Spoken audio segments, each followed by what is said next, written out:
Israel turned away from God, and the Lord allowed the Midianites to rule over them for 7 years.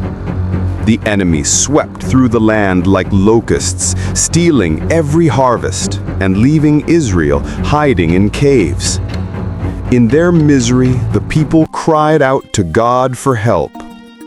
God sent a prophet who reminded them of his deliverance from Egypt and said, "You have not obeyed my voice." Yet God's mercy remained. One day, Gideon, a humble farmer, threshed wheat in secret. There the Lord called him to lead Israel. Though Gideon saw himself as the weakest of his clan, God saw a warrior who would bring freedom to his people. To strengthen his faith, God gave Gideon a sign. Fire rose from a rock and consumed his offering. Gideon built an altar and worshipped, knowing he had seen the Lord's messenger.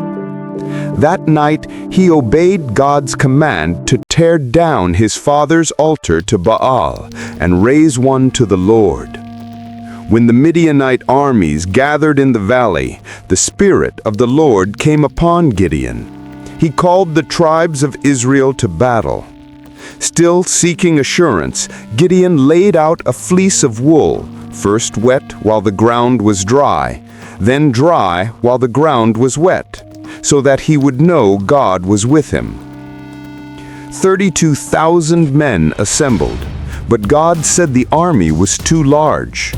Those who were afraid went home. 10,000 remained.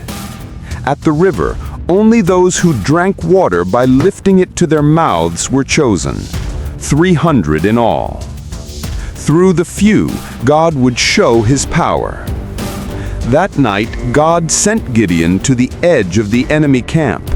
He heard a soldier describe a dream in which a loaf of barley bread toppled a Midianite tent, interpreted as a sign that God had given the camp to Gideon.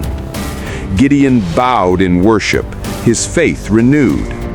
He returned to his men and divided them into 3 companies. Each carried a trumpet, a clay jar, and a torch hidden inside. At Gideon's signal, they broke the jars, raised their torches, and blew their trumpets, shouting praise to the Lord. Terror filled the Midianite camp. In the darkness, the enemy turned their swords on one another and fled. With only 300 men, Israel triumphed. God delivered his people without sword or strength of their own.